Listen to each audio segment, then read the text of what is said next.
안녕하십니까. 혼란한 정치 시사 이야기를 술술 풀어보는 송국근의 혼술입니다. 어제 광주에서 5.18 39주년 기념식이 있었습니다. 한교안 한국당 대표가 참석을 했는데 당초에 유시민 노무현재단 이사장이 그런 이야기를 했죠. 얻어맞으러 오는 것이다.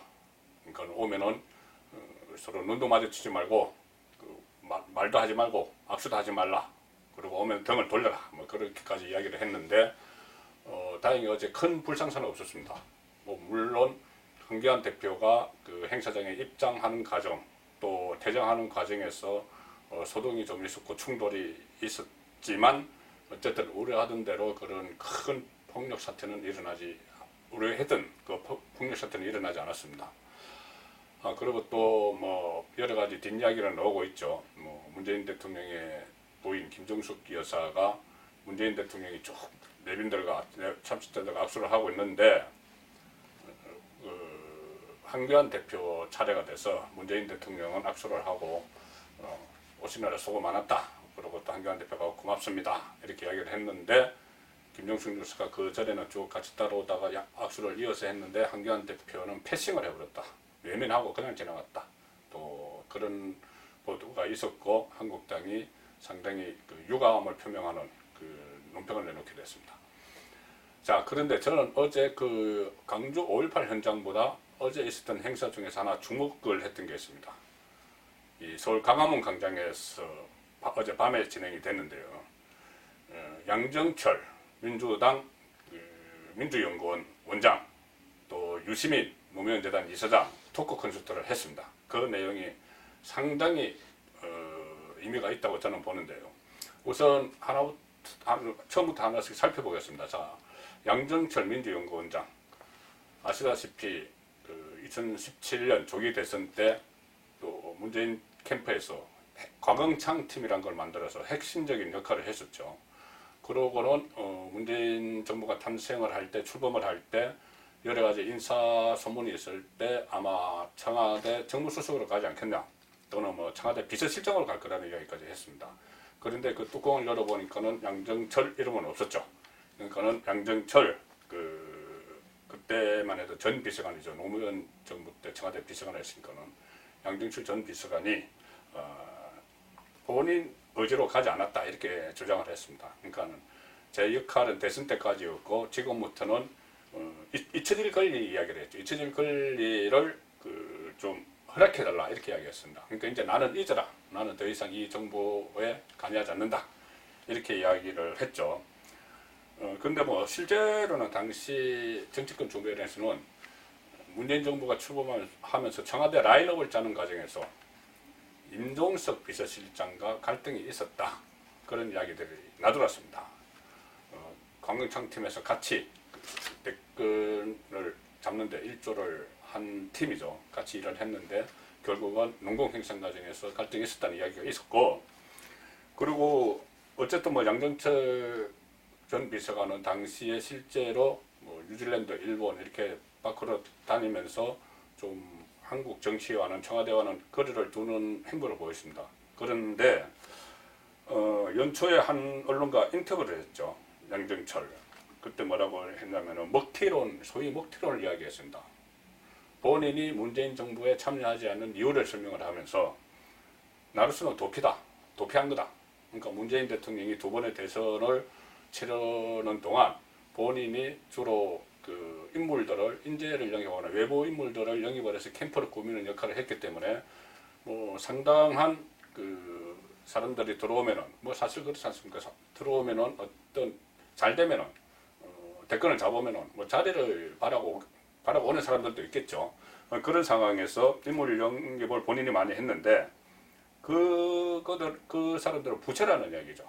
그리고 부채를 다 이렇게 갚으려면, 그러니까 자리를 하나씩 주려면은 결국은 과거 정권에서 했던 것처럼 보훈인사를 반복해야 된다. 그러니까는 부채를 내가 갚을 길이 없어서 일부러 전체적으로 파산 신청을 했다. 그리고 먹튀하는 수밖에 더 있었겠나 이렇게 이야기했습니다.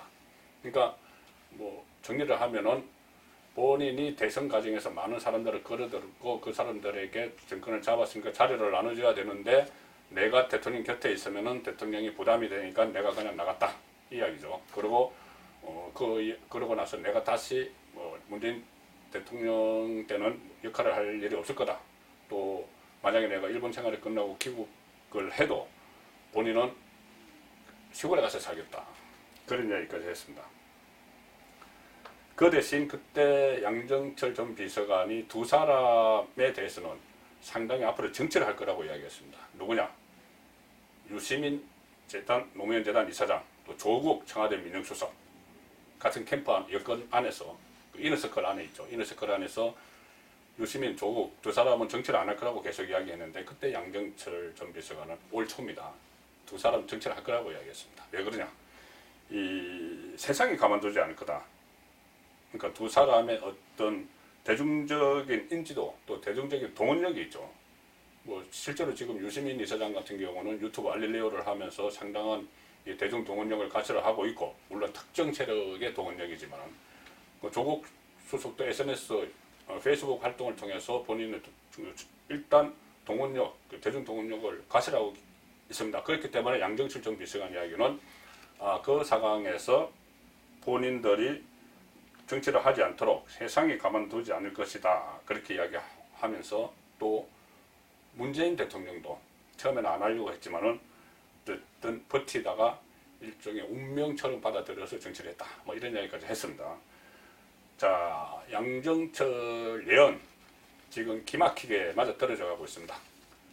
우선 양정철 본인 간다. 이 예언은 이것은 예언이 아니죠. 본인이 이야기했다. 나 그 정치 안 해 하는 것은 이것은 틀렸습니다. 본인 예언은 틀렸죠. 일단 총선 1년을 앞두고 지금 여의도로 복귀를 했죠.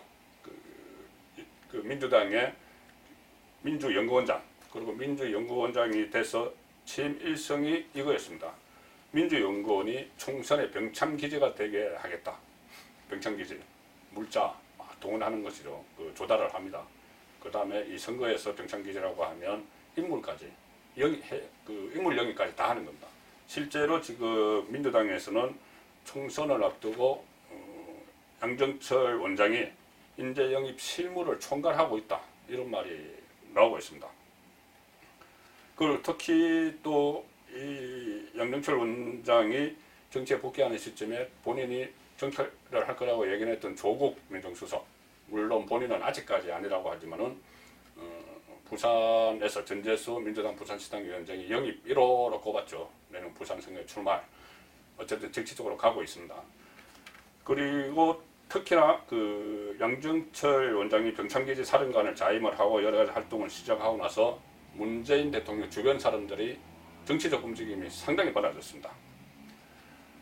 자, 양정철 원장이 만들었던 광흥창 팀 제가 소개를 해드렸는데요.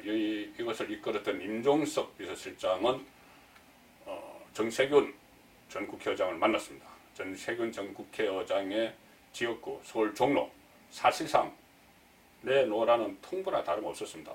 여건의 역학구도를 보면 그렇게 충분히 해석을 할 수가 있습니다. 뭐냐면은 이것은 종로를 비워달라는 통보를 한 것은 만약에 임종석 실장 개인의 일이라면은 그렇게 전직 국회의장 정치 대선배를 만나서 이야기하기 어렵습니다. 그런데 이것이 여건이 거리는 그 총선의 큰 틀 안에 있다면은 그렇게 이야기할 수가 있는 것이죠.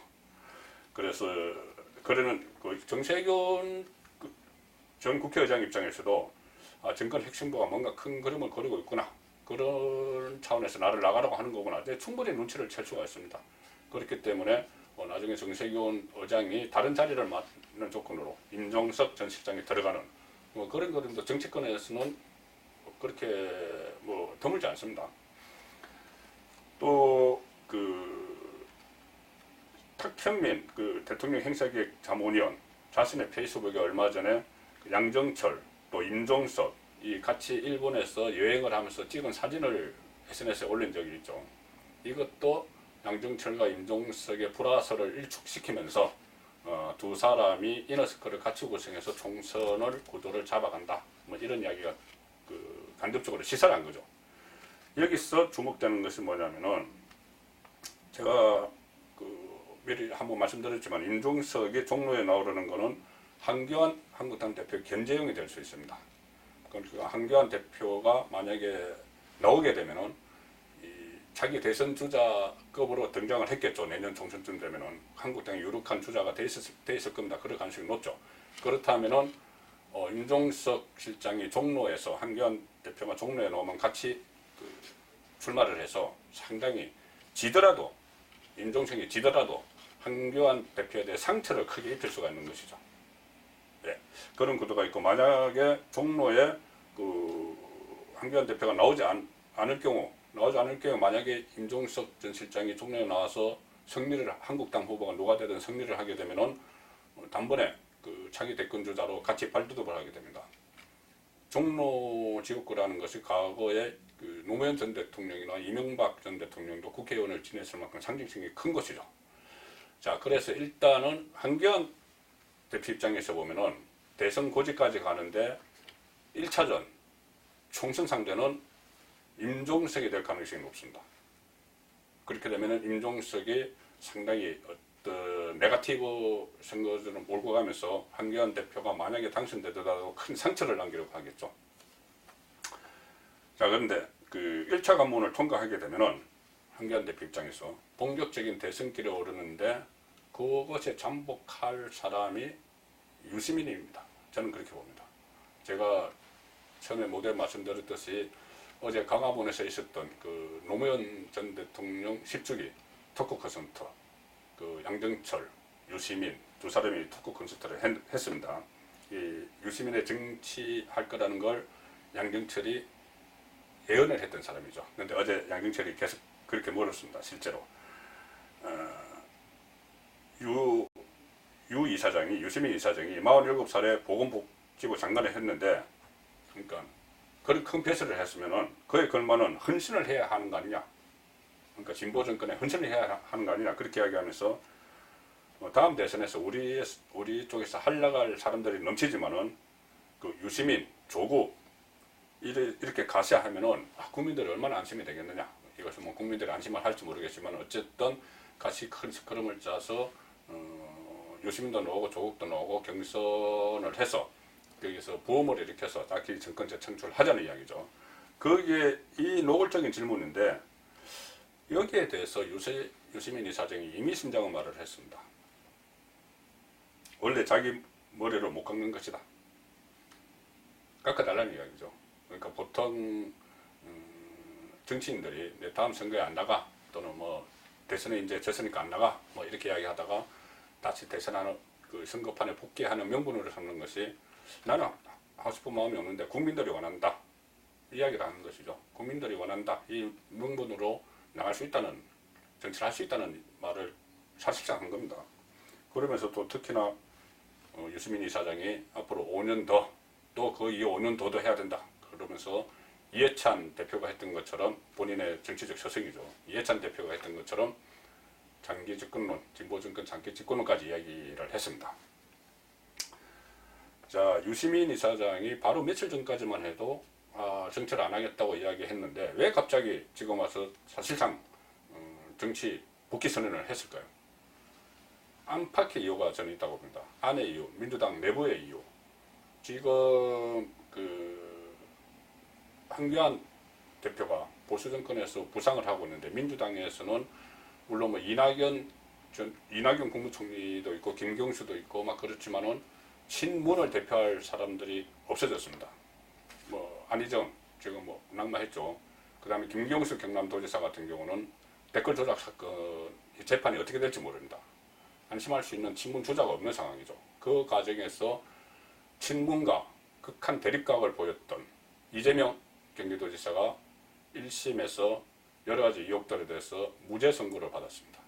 지금은 또 이재명 지사가 친문을 향해서 상당히 공격을 많이 할 겁니다. 본인이 법여건의 차기 대권 주자로 부상되기 위해서. 그런 상황에서 유시민 이사장이 대항마로 친문을 대표하는 대표주자를 나섰다 이렇게 볼 수가 있고, 외부적으로는 한교안 대표가 부상하고 있는 보수 정권에서 보수의 대안으로 자리매김하면서 한교안 대표가 부상하고 있는 이런 상황을 볼 수가 없기 때문에 일단 본인이 한교안의 대항마를 나섰다. 그러니까 황교안을 상대할 친문 대선 주자가 지금 시점쯤에는 떠오를 때가 됐다는 판단을 했다는 것이죠. 그런 상황이라면 황교안 대표 입장에서는 2차전 본인이 대선 고지에 등정하는 2차전의 상대는 유시민 이사장이 될 가능성이 높아진 것이죠.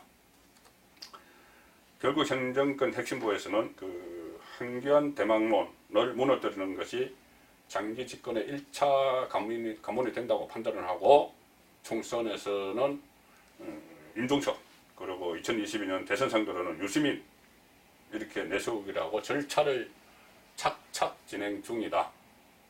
이렇게 내부를 풀어볼 수가 있겠습니다.